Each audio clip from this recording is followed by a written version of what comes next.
Pues yo voy a presentar esta charla más bien sobre la figura de María de Magdala, ¿no? Como ejemplo de superación, ejemplo de vida. Ayer precisamente también hablábamos de ella. Cuando intentábamos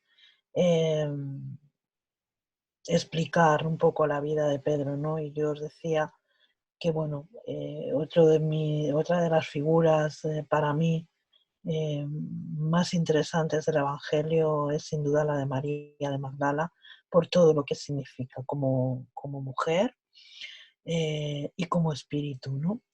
Entonces, hace tiempo ya que le quise dedicarle un pequeño estudio que no tiene más que pretensión que la de hacerle un pequeñito homenaje recordatorio y darla un poquito más a conocer, dar un poco más a conocer de su persona.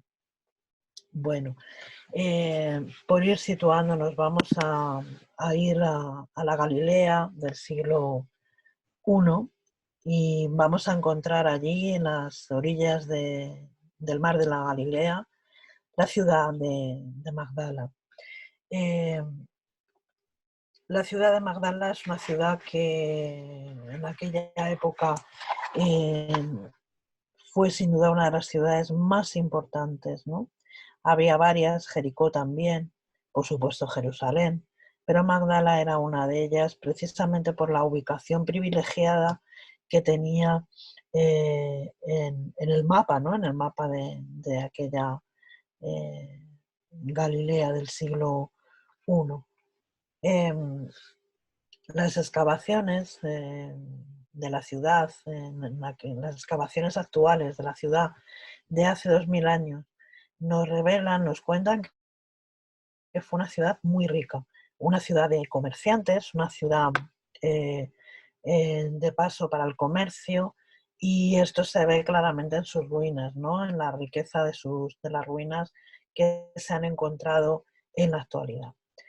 Esto lo que nos anuncia fundamentalmente, o lo que de alguna manera puede indicarnos es que, y porque así también lo apoyan algunos estudiosos, es que María de Magdala posiblemente, muy posiblemente, era una mujer rica y poderosa dentro de lo que era la época. Lo cierto es que ha habido muchas malas interpretaciones en este sentido y es importante reivindicar esta figura por lo que representa, ¿no? Encontramos en el capítulo 8 de Lucas, en los versículos 1 al 3, alguna referencia ya a la figura de María de Magdala. Dice que, leemos, aconteció después que Jesús iba por todas las ciudades y aldeas, predicando y anunciando el Evangelio del Reino de Dios, y los 12 con él, y algunas mujeres que habían sido sanadas de espíritus malos y de enfermedades, como María, llamada Magdalena, de la que habían salido 7 demonios, Juana, mujer de Cusa, mayordomo de Herodes, Susana y algunas otras, las cuales les servían con sus bienes. Bueno, esta es la primera mención que se hace en el Evangelio de esta figura de María. Los estudios actuales, como digo, nos indican que muy probablemente María fue una mujer rica, adinerada y muy poderosa, Magdala. Posiblemente, muy posiblemente, puesto que las mujeres en aquella época no tenían ninguna posibilidad de acceder eh, a una clase social de ese tipo, si no era por casamiento, pues muy probablemente estamos ante la figura de una viuda, de una mujer viuda, que heredaría los negocios del marido. Alguien poderoso y con la suficiente solvencia como para relacionarse con los poderosos, los ricos de la época, incluso de tener negocios con los propios romanos. Como veis, eh, podemos deducir también esto cuando el propio Evangelio, ¿no? Haciendo siempre haciéndose siempre eco de todo lo que tiene que ver con cuestiones simbólicas, nos habla de que de María se expulsaron 7 espíritus malos, ¿no? Estos 7 espíritus se corresponderían total y absolutamente con los 7 pecados capitales, que están muy relacionados con la parte de la vida más material. ¿eh? Entendemos aquí entonces que María era esa mujer rica, esa mujer poderosa, esa mujer que, como digo, se relacionaba con las clases, porque hacía negocios, ¿no? Con las clases más poderosas y que por tanto vivía una vida material muy espléndida. A nosotros lo que se nos ha contado, la historia, lo que ha contado de la figura de María, ha sido fundamentalmente la de que era una prostituta. ¿Y de dónde viene esto? Pues bueno, pues fue el Papa Gregorio Magno, en el año 591, uno de los inductores de semejante calificativo, cuando en su homilía número 33 afirmó: aquella a quien el evangelista Lucas llama la mujer pecadora es la María de la cual son expulsados los 7 demonios. ¿Y qué significan esos 7 demonios sino todos los vicios? Más allá de si fue o no en verdad una meretriz, cosa que tampoco creo que deba de importarnos demasiado, lo que sí es cierto es que es un estigma que ha caído y ha calado sobre esta mujer, ¿no? Ha calado mucho. Incluso nosotros mismos cuando pensamos en ella inmediatamente lo que nos viene a la imagen es la prostituta, ¿no? La prostituta que tuvo el gozo de acercarse a Jesús, ¿no? Incluso cuando hacemos o conversamos y decimos que Jesús se rodeaba de prostitutas y tal, la imagen siempre es la de María Magdalena. Fijaros hasta qué punto eso ha calado de alguna forma a nuestro inconsciente, ¿no? Sin embargo, ya digo que no hay ninguna prueba en verdad de que esto fuera así, simplemente era una mujer que, muy contrariamente a las mujeres de su época, pues sí que tuvo una gran influencia en lo social, en lo económico, eh, y además muy valiente, porque tenemos que recordar que vivía en una sociedad profundamente religiosa y que de una religiosidad muy estricta, con unas normas muy estrictas, y la mujer en aquella época era considerada menos que nada. Por lo tanto, ella fue en ese sentido muy valiente, rompiendo esquemas, como vamos a ver, para después seguir también a Jesús, ¿no? Ella es un modelo de liderazgo para todas las mujeres.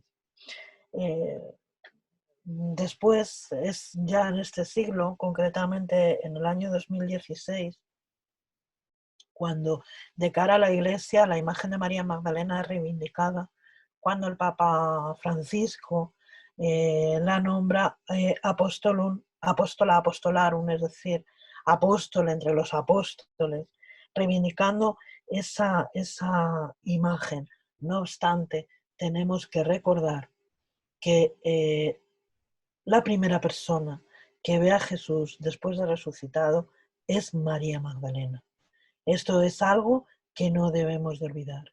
Ella en aquella noche decide encaminarse al Santo Sepulcro con los ungüentos para ungir al Maestro, porque recordemos que Jesús muere en la cruz, desencarna, es descendido de la cruz deprisa y corriendo. Los apóstoles en aquella noche, en aquella tarde, habían huido a esconderse y las únicas personas que quedan al pie de la cruz son María, Madre de Jesús, María Magdalena y María, hermana de Lázaro.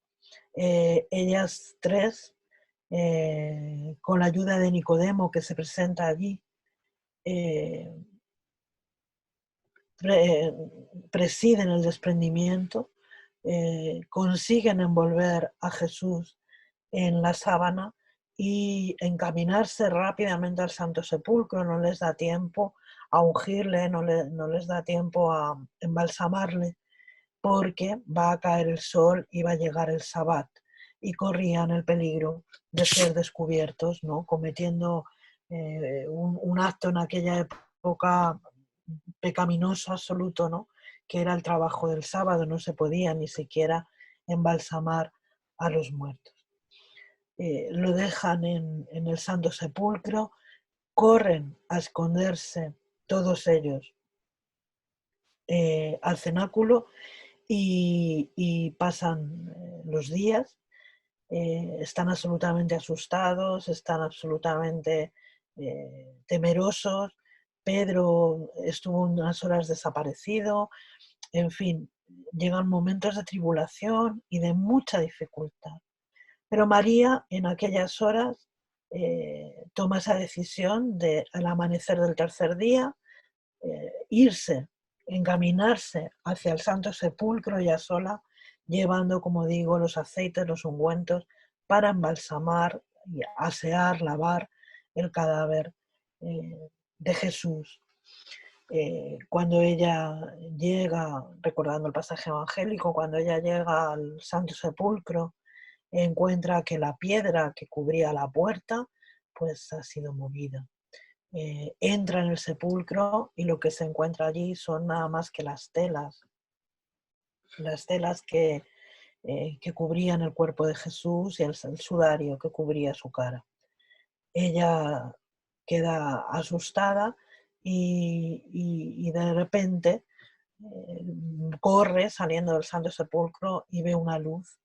eh, ¿Qué le dice María? María, ¿por qué huyes? ¿No? María se asusta, pero no reconoce aquella voz que la habla. En un principio no puede reconocer a Jesús en un momento, ¿no? Jesús la calma, la dice: soy yo, Jesús de Nazaret. Ella intenta tocarle, ese sublime momento también en que María, envuelta en una emoción indescriptible, intenta abrazarle, intenta tocarle. Jesús le dice: no me toques, porque aún no he bajado al Padre. En verdad, la valentía de María de Magdala era muy grande, porque tenemos que recordar que ella fue la única de los apóstoles que creyó firmemente en la resurrección de Jesús desde el primer momento. María no vaciló, no tuvo ninguna duda, al contrario que todos los apóstoles, sobre la resurrección de Jesús. Ella quizá no podía entender bien qué significaba, cuál era el significado más profundo de las manifestaciones que Jesús en vida hacía sobre ese momento, pero sin embargo estaba absolutamente penetrada de esa verdad que el Maestro les había declarado. Por eso no tuvo miedo de encaminarse al sepulcro, de enfrentarse a los guardias que corrían aterrorizados, ¿no?, ante aquella situación.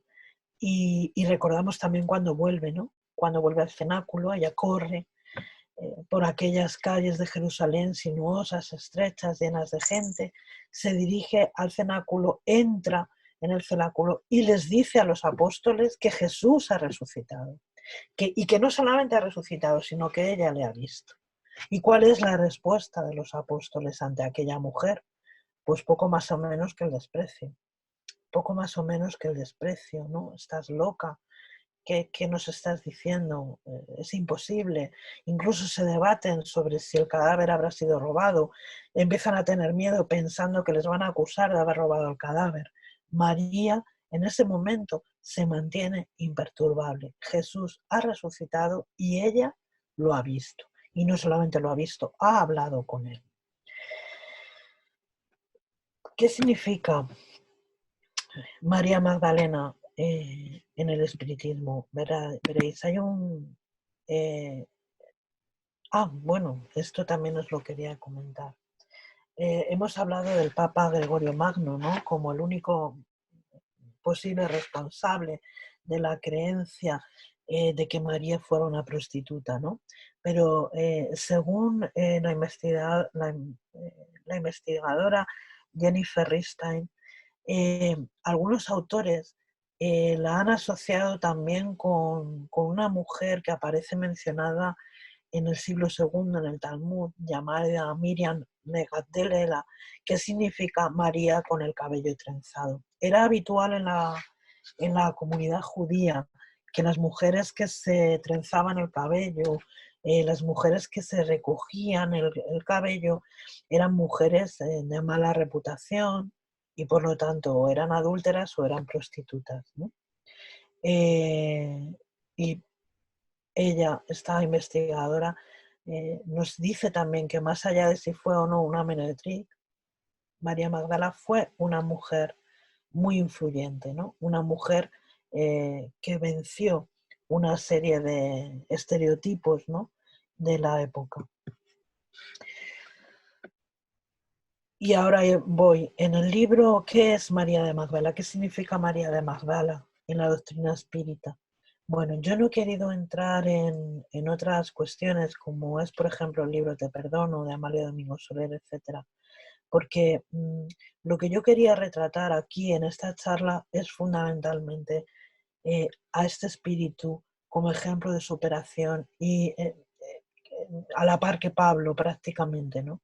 Alguien que parte de un pasado oscuro, un pasado siniestro, podríamos decir, un pasado eh, para las luces de la época, ¿no?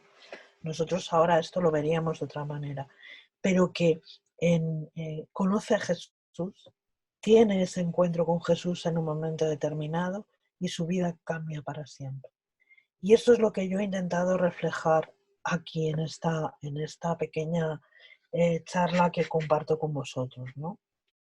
Encontramos en el libro Religión de los Espíritus, en un capítulo que se llama Lección de Pureza, eh, lo siguiente, dice: para mucha gente, María de Magdala era una mujer sin ningún valor por la condición de obsesa en que se mostraba en la vida pública. Sin embargo, él veía a Dios en aquel corazón femenino atormentado de sufrimiento y la convirtió en la mensajera de la celeste resurrección.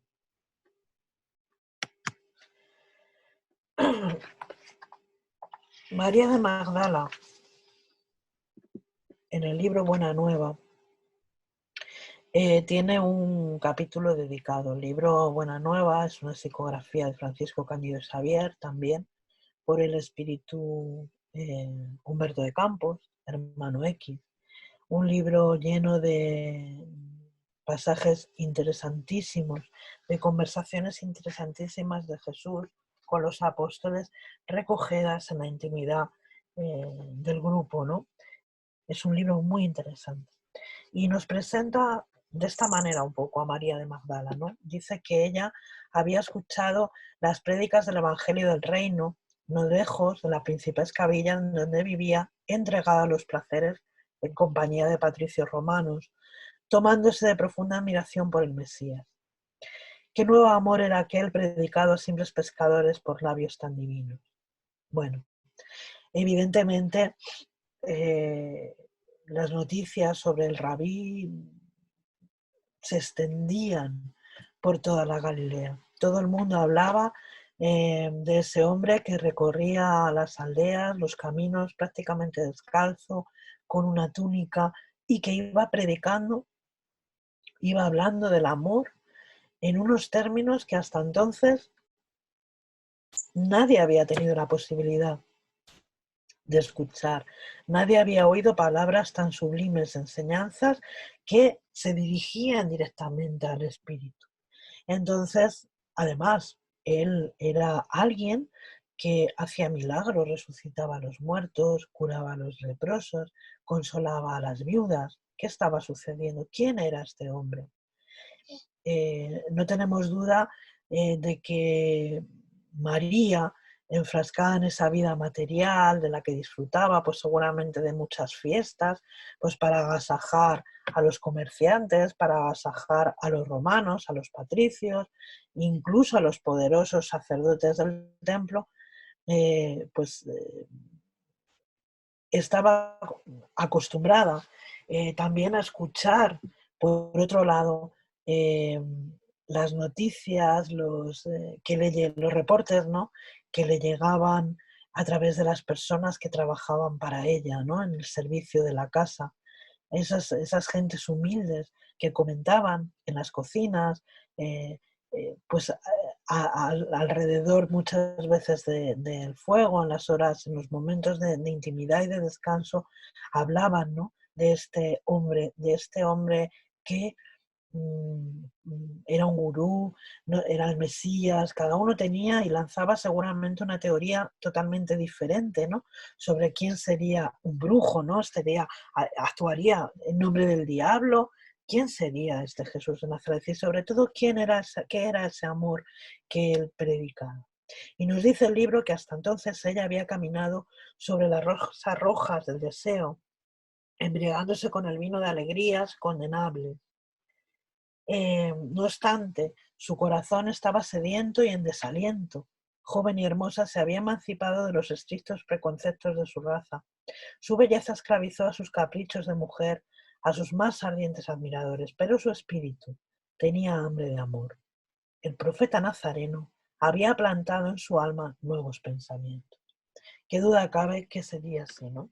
Un espíritu, como podemos ser muchos de nosotros, agotados de la vida material, agotados ya de ese mundo de sensaciones, de ese mundo efímero, que sin embargo deja un vacío enorme dentro de nosotros. Y este sería el caso de María, acostumbrada a tener una vida eh, material plena sin que le faltase de nada, se encontraba vacía. Y estas noticias que le llegaban del Maestro Jesús, empezaron a cristalizar dentro de ella, empezaron a, ¿cómo decir?, a sembrar dentro de ella los deseos de un encuentro con este individuo del que todo el mundo hablaba. Es así que, envuelta en esos pensamientos, María un día se dirige al umbral de la humilde residencia de Simón Pedro, donde Jesús sorprendentemente parecía estar esperándola, eh, debido a la sonrisa con que la recibió. Ella, venciendo esa primera impresión, mantuvo con Jesús un diálogo, bajo mi punto de vista, sublime. Después de los primeros saludos de frente al maestro, que la miraba con esa sonrisa, que parecía estar esperándola, que la reconocía y que no dudó en invitarla a pasar, eh, se inicia, como digo, este momento, ¿no?, sublime y tan importante en la vida de María. En el libro Buena Nueva, este diálogo se recoge así y vamos a ir comentando. Señor, escuché vuestra palabra consoladora y vengo a vuestro encuentro. Tenéis la clarividencia del cielo y podéis adivinar cómo he vivido. Soy una hija del pecado, todos me condenan. Da por sentado María, fijaros cómo era su fe. No duda en ningún momento de Jesús, en ningún momento. Ella le dice, tenéis la clarividencia del cielo, sois capaces de ver en las entretelas de mi alma, eres capaz de penetrar en ellas y conocer cómo he vivido, conocer en verdad quién soy. Eh, Soy hija del pecado por vivir en ese materialismo y todos me condenan. Soy rechazada por todos. Primero por pertenecer, lógicamente, a una clase social, por relacionarme con gentiles, con romanos, con... Todos me condenan. Entre tanto, maestro, observar cómo tengo sed de verdadero amor. Mi existencia, como todos los placeres, ha sido estéril y amarga. María vive atormentada por esta sensación. una sensación de haber vivido una vida, como estamos diciendo, muy plena en lo material, pero muy vacía, muy estéril en lo espiritual. Así que podemos imaginar esa impresión que ella tuvo, ¿no? Mirando a los ojos directamente de Jesús, esos ojos color miel, ¿no?, que la contemplaban. Y empiezan a correr esas lágrimas de ella. Y ella continúa diciendo: escuché vuestra amorosa invitación al Evangelio. Desearía ser de vuestras ovejas, pero ¿será que Dios me aceptará? Qué pregunta, ¿verdad? ¿Será que Dios me aceptará? María se va a encontrar aquí con un Jesús, con un hombre cuya mirada no había visto nunca. Nunca ningún hombre había mirado a María como Jesús la estaba mirando.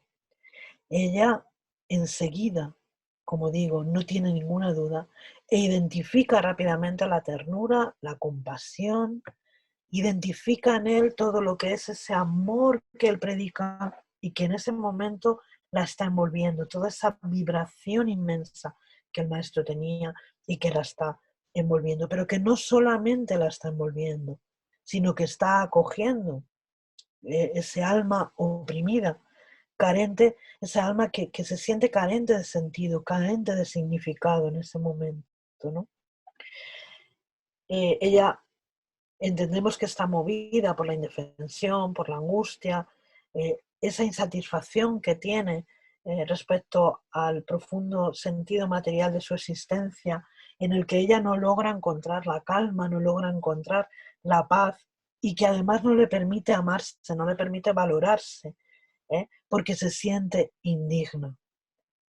Y sintiéndose indigna es que se hace esta pregunta: ¿será que Dios me aceptará? ¿No será que nosotros muchas veces nos hemos hecho esta pregunta cuando hemos revisado nuestro pasado, cuando hemos hecho examen de conciencia? ¿Cuántas veces no nos hemos dicho a nosotros mismos: no soy digno, no soy digno de hacer esto, no soy digno de hacer lo otro, no soy digno de lo de más allá, ¿no? Incluso he oído a personas decir: no soy digno de hacer una oración, no me siento digno, porque no me siento capaz, porque no me siento capacitado, porque me siento, me vais a permitir el término, ¿no? Sucio, soy una persona que ha errado mucho y no me siento digno de ponerme delante de Dios. Ella, eh, en verdad, está angustiada con todo esto.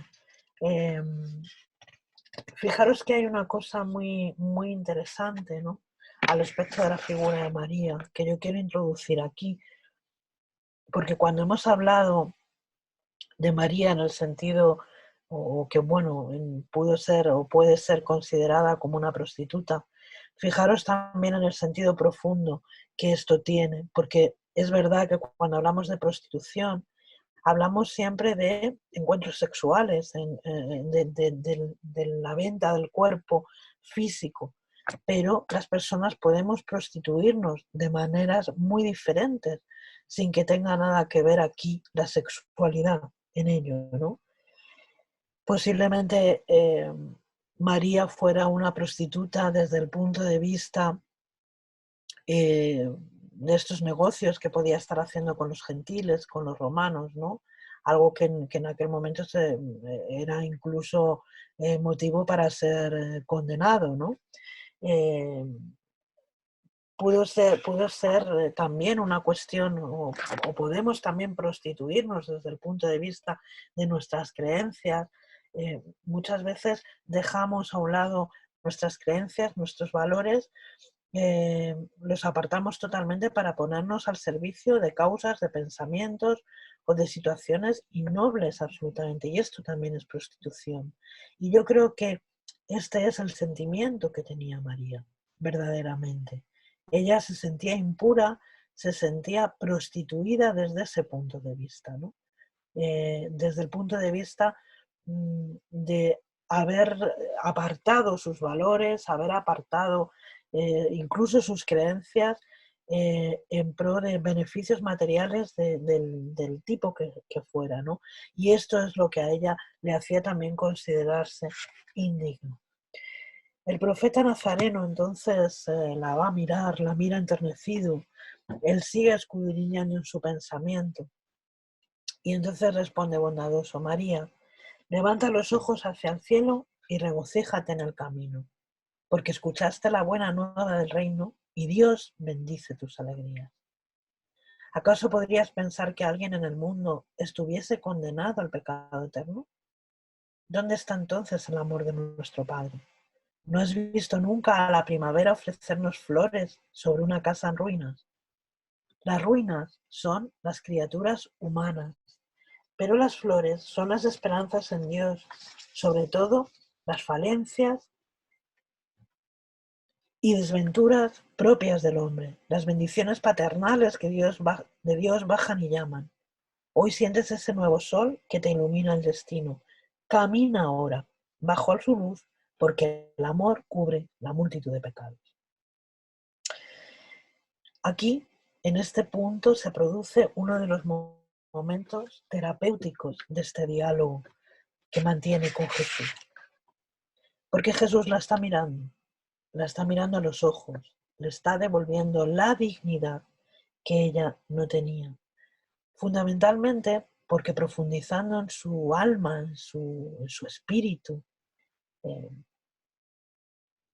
la está mirando sin atisbo de juicio, de crítica. Esto es algo que María no había visto ni sentido nunca. Únicamente María encuentra en aquella mirada un sentimiento de valor personal, de valorización personal que la llena de verdadero amor. En este momento vemos que Jesús no está haciendo en absoluto referencia al pasado de María. No la pregunta por su pasado, no se refiere a su pasado, sino que le da las pautas para la superación, para que abandone ese pasado y se rehaga sobre sus propias ruinas. Hablándole de las flores, ¿no? Que son las esperanzas en Dios. Dice, las ruinas son las criaturas humanas, pero las flores son las esperanzas en Dios. Rehazte, María, de tu ruina moral, con esa esperanza en Dios. Hoy has tenido la oportunidad de sentir en ti este sol que te va a iluminar el destino. Y camina ahora bajo su luz, porque el amor cubre la multitud de pecados. Aquí se produce un momento maravilloso. Ella en su íntimo desea que esto surja, suceda y poder encontrar el camino para ello. La pecadora de Magdala escucha al maestro. La pecadora de Magdala escucha entonces al maestro bebiendo sus palabras.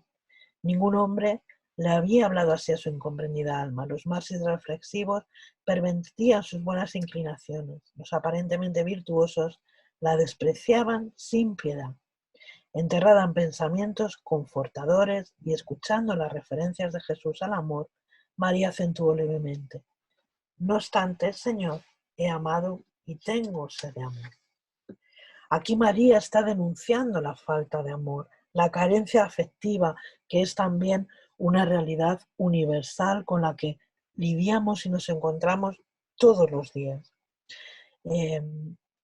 Muchas personas están huérfanas de Dios, se sienten huérfanas de Dios, y es por eso que intentamos llenar ese vacío con las experiencias materiales. Nos volcamos en las sensaciones físicas, ¿no? Que en realidad lo que van a hacer es anestesiar nuestro espíritu. Exigimos la afectividad del otro, la afectividad del prójimo. Ponemos nuestra dignidad muchas veces en manos del otro. Esto es una realidad también muy interesante de ver y de reflexionar. Nuestra dignidad es nuestra, Nosotros somos dignos por el simple hecho, y no menos importante, de que somos hijos de Dios. Solamente por eso ya somos dignos, independientemente de nuestras vidas, de nuestras conductas, de nuestros errores o de nuestros aciertos. Pero esto María, en este momento, hasta este momento, no lo había comprendido, no lo había asimilado de esta forma.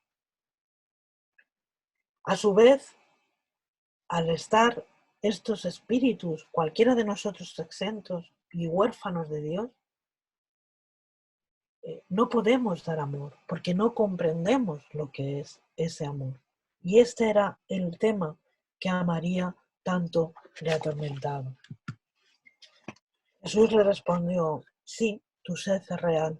El mundo vició todas las fuentes de redención y es imprescindible que comprenda que en sus sendas la virtud tiene que marchar por una puerta muy estrecha. Fijaros qué frase. Tu sed es real. Tienes sed de amor. Tienes sed de amor y sed de amar. El mundo vició todas las fuentes de redención. ¿A qué se está refiriendo el Maestro? Antes que Él vinieron otros muchos a ofrecernos, a mostrarnos el camino de esas fuentes de redención a las que Jesús hace falta. Pero todas fueron viciadas, como siguen siendo viciadas en la actualidad. Esas fuentes no son más que las filosofías, las religiones, los movimientos espirituales, que están viciados con falsas promesas, con cielos inexistentes, con paisajes que solamente son posibles de alcanzar con el dinero, con las donaciones. Y Jesús le dice: es imprescindible que el mundo comprenda que en sus sendas la virtud tiene que marchar por una puerta muy estrecha. Los paraísos fáciles, eh, esos lugares maravillosos que podemos comprar con dinero, dentro de, o con donaciones, o con sacrificios, no existen, no son reales. Es a través del paso por esa puerta estrecha, que no necesariamente está relacionada, y esto también tenemos que entenderlo, con el sufrimiento físico, sino con las dificultades que tenemos que pasar. Es solamente la puerta estrecha la que nos abre las puertas de esa redención. Y dice Jesús: generalmente un hombre desea ser bueno como los otros o honesto como los demás, olvidando que el camino donde todos pasan es de fácil acceso y de marcha sin edificaciones. Aquí hace también una llamada muy clara al discernimiento, al discernimiento. Un hombre desea ser bueno como los otros o honesto como los demás, olvidando que el camino donde todos pasan es de fácil acceso. Es decir, el discernimiento, qué es lo que me corresponde hacer. Lo que me corresponde hacer, el camino que me corresponde seguir, no es necesariamente el de los demás, no es necesariamente el de la puerta ancha, nunca es el de la puerta ancha, el de las facilidades, todo lo contrario. La virtud en el mundo, dice Jesús, fue transformada en la puerta ancha de la conveniencia propia. Hay los que aman lo que les pertenece en el círculo personal, los que son sinceros con sus amigos, los que defienden sus familiares, los que adoran a los dioses del favor. Sin embargo, quien verdaderamente ama, conoce la suprema renuncia a todos los miedos del mundo y vive feliz en su camino de trabajos para la difícil entrada a las luces de la redención. El amor sincero no exige satisfacciones pasajeras que se extinguen en el mundo con la primera ilusión, sino que trabaja siempre, sin amargura y sin ambición, con los júbilos del sacrificio. Solo el amor que renuncia sabe caminar para la vida suprema. María lo escuchaba absolutamente embebida. Ella estaba ansiosa, nos dice Buena Nueva, por comprender completamente aquellas enseñanzas. Y es así que interroga con atención. Solo el amor por el sacrificio podrá saciar la sed del corazón. Aquí estamos ante otro de los momentos terapéuticos de este encuentro. Jesús les pone aquí que no hay posibilidad de realización sin renuncia de uno mismo. La renuncia significa renunciar a uno mismo. ¿Y qué es renunciar a uno mismo? Apartar el egoísmo, las conveniencias, discernir muy bien todas estas cuestiones para poder ofrecerse de verdad. El camino que conduce a la verdadera felicidad es, como hemos dicho, el que nos ofrece la puerta estrecha. Esto no significa en absoluto, y es importante tenerlo en cuenta, desmerecerse, desvalorizarse, todo lo contrario. Es un camino que tiene que proporcionarnos todas las oportunidades para el reencuentro con nosotros mismos, ¿sí? De manera que podamos corregir rumbos y adquirir experiencias valiosas. Y continúa el diálogo porque él le da una pauta impresionante. Solamente el sacrificio contiene el divino misterio de la vida. Vivir bien es saber inmolarse. Vivir bien es saber inmolarse. Es renunciar a uno mismo. Es sacrificarse por el prójimo. Incluso por uno mismo en ocasiones. Por el bien de uno mismo. No estamos exentos de eso. Y continúa diciendo, ¿acaso crees que el mundo mantiene su equilibrio propio solamente con los caprichos antagónicos y a veces criminales de los que se elevan a la galería de los triunfadores? Toda luz humana viene del corazón experimentado y blando de los que fueron sacrificados. Un guerrero cubierto de laureles levanta gritos de victoria sobre los cadáveres que yacen en el suelo. Muy importante, en esta tarea de redención no podemos dejar a un lado a aquellos que se constituyen como, ¿cómo decirlo? Aquellos que nos elevan para que podamos alcanzar esa victoria. No podemos hacerlo solos. En el camino de la redención tenemos que trabajar de manos unidas, de manos juntas, ayudándonos los unos a los otros. Y lo dice muy bien, un guerrero cubierto de laureles, aquel que ha vencido, levanta gritos de victoria sobre los cadáveres que yacen en el suelo, sobre aquellos que también se han sacrificado en el mismo sentido. No podemos hacerlo solo, necesitamos hacerlo tomando de las manos a los demás. El primero hace la experiencia para un día, los segundos construyen el camino definitivo en la eternidad. En tu condición de mujer, ya pensaste lo que sería el mundo sin las madres exterminadas en el silencio y en el sacrificio. Las madres, las mujeres, la figura de la mujer que renuncia a sí misma para que otros brillen, ¿no? No son ellas las cultivadoras del jardín de la vida donde los hombres entran en batalla. Muchas veces el campo florido se cubre de barro y sangre.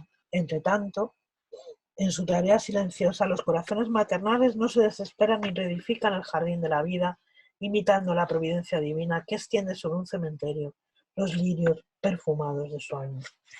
En este momento, María de Magdala, que está escuchando esas advertencias, comienza a llorar, a sentir también ese dolor por no haber sido madre, ¿no?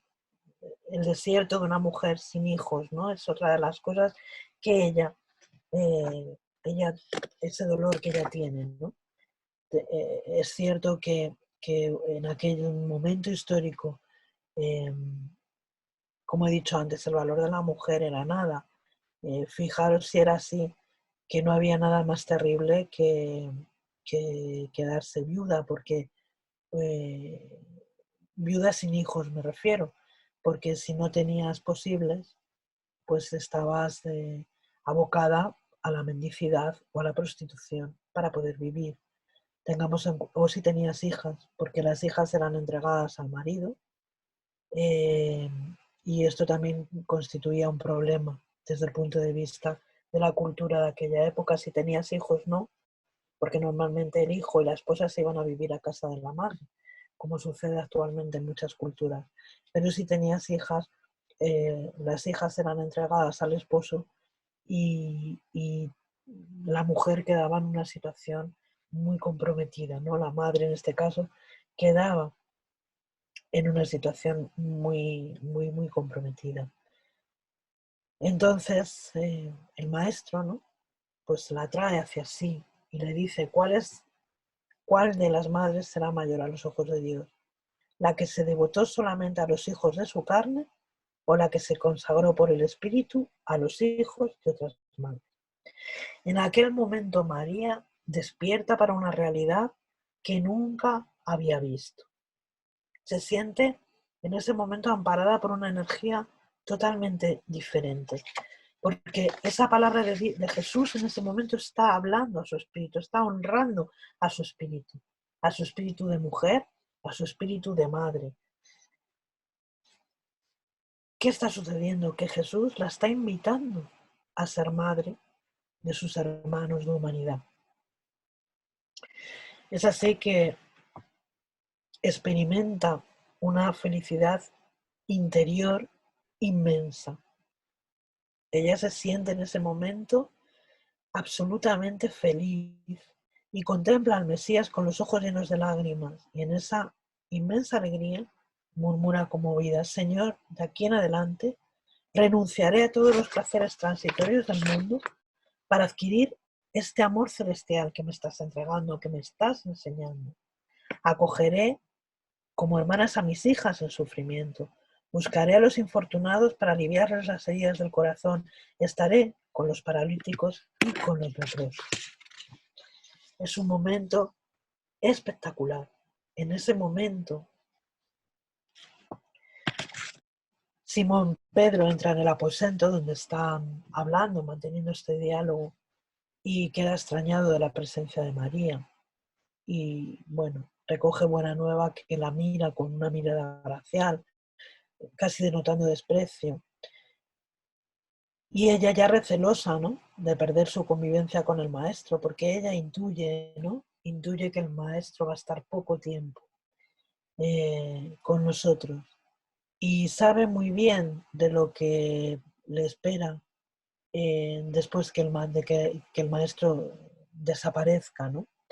Porque bien es verdad que ella acompañó al grupo, y no solamente lo acompañó, perdón, sino que financió todas las actividades del grupo. María financió, dedicó su fortuna a financiar todas las actividades del grupo durante el tiempo de la vida de Jesús. Y ella sabe, ella en este momento ya ha comprendido que Jesús va a estar por poco tiempo y tiene miedo de lo que vaya a sobrevenir después. Y ella le pregunta: Señor, ¿cómo quedaremos cuando partas de este mundo?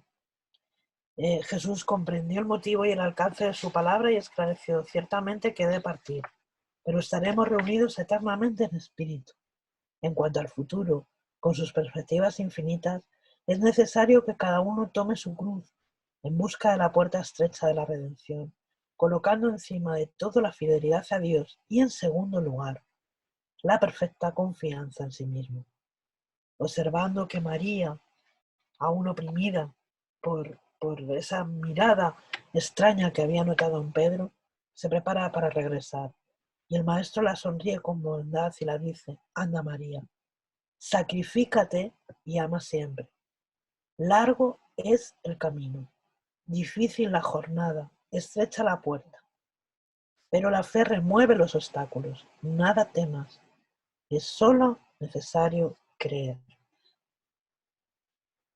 Magnífica enseñanza. Sacrifícate y ama siempre. Largo es el camino, difícil la jornada, estrecha la puerta, pero la fe remueve los obstáculos.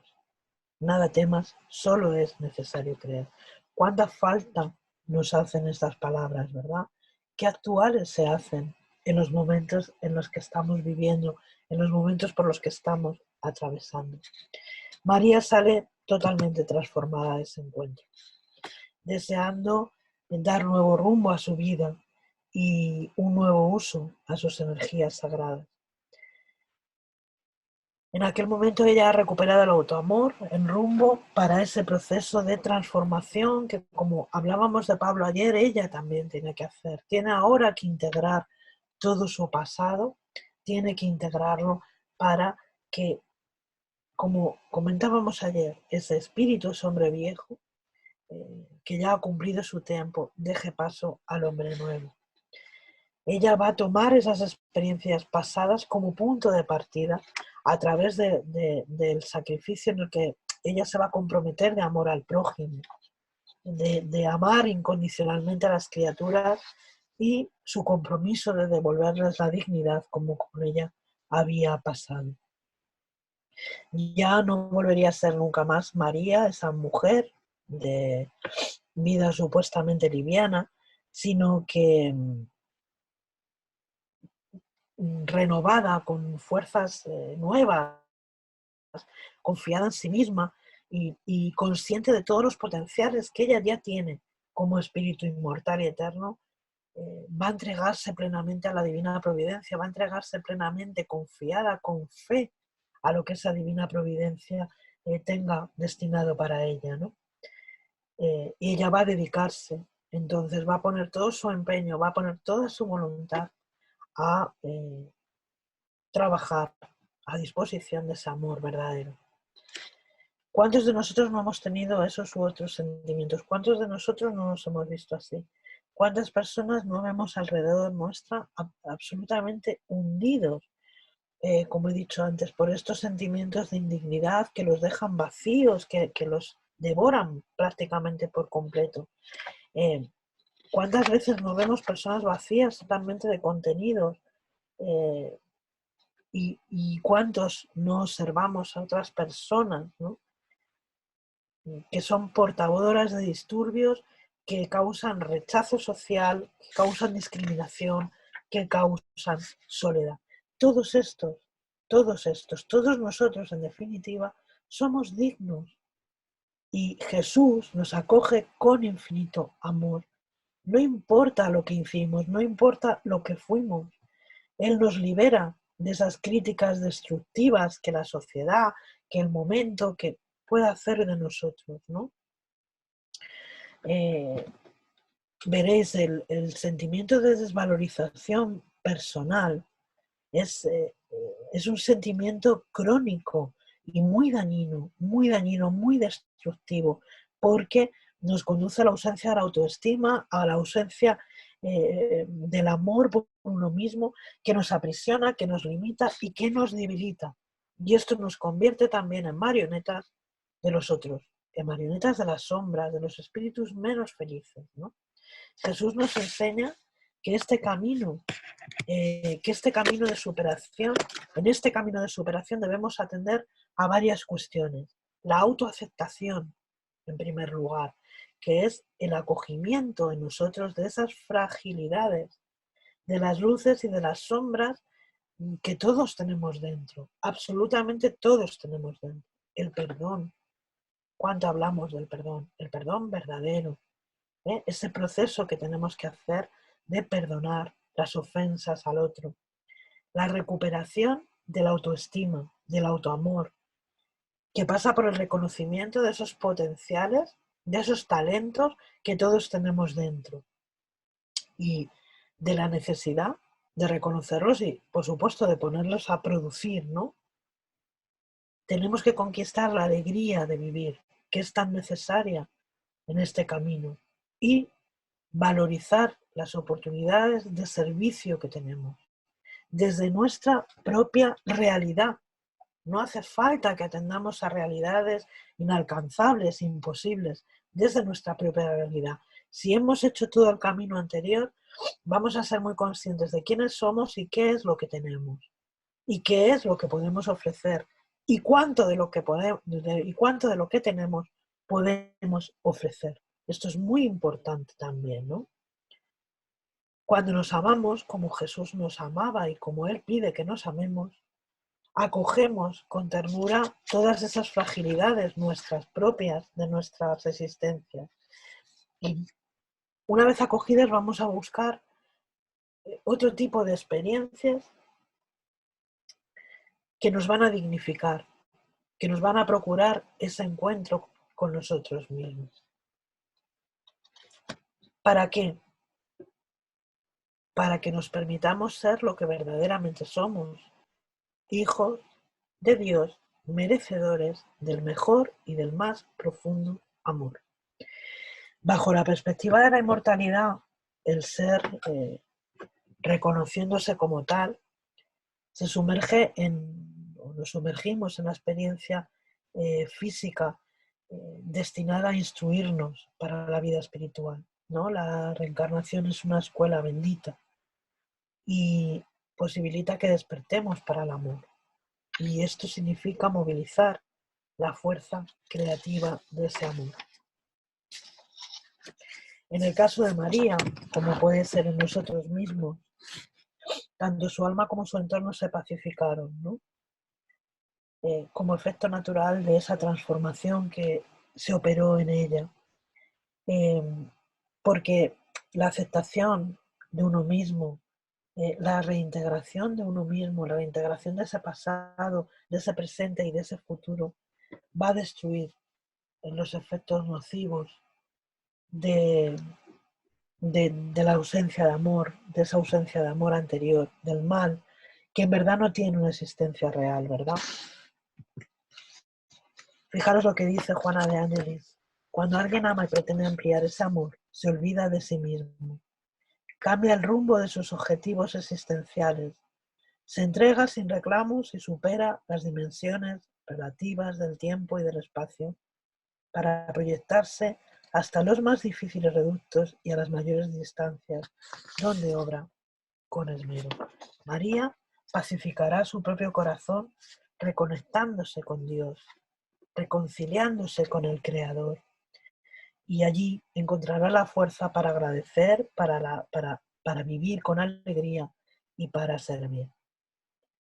María entonces sería la escogida por su renovación digna y ejemplar, por su superación de sí misma, por su fidelidad a Jesús, porque era una mujer valiente, porque era una mujer culta también, porque fue sin ninguna duda la que mejor entendió a Jesús, la que mejor comprendió sus enseñanzas. Cuando Jesús la hablaba directamente al corazón. Ella testimonió para el mundo, para la historia, que el amor no amado había vencido a la muerte y que se encontraba vivo en espíritu y verdad. Ella fue la elegida para traer la buena nueva de la resurrección de Jesús. Muchísimas gracias. Espero que os haya gustado. Hay mucho que decir de María, mucho que decir de María. Bueno, es tiempo, ¿no? En estos días para recordar a María, para recordarla y para honrarla. Mirad, mucho se ha hablado, sobre todo en los últimos años, ¿no? Donde hay muchas teorías que hablan de que María tuvo una relación con Jesús, de la cual tuvo un hijo, etcétera, etcétera. Fijaros que yo he meditado mucho sobre esta cuestión y creo que es una expresión, esas leyendas del Santo Grial, etcétera, etcétera, no son ni más ni menos que una expresión simbólica, ¿no? Porque indudablemente María tuvo una relación especial con Jesús, muy especial. Ella le amaba profundamente, pero le amaba desde el punto de vista de un alma que ama a otra y se reconoce en otra. María encontró en Jesús la fuente de la vida en el más amplio sentido de la palabra. Y claro que sí, que María fue fecundada por Jesús, pero en un sentido también simbólico y espiritual. Como he dicho, no hay nadie que entendiera mejor a Jesús que la propia María de Magdala. ¿Y cuál fue el fruto de esa fecundación?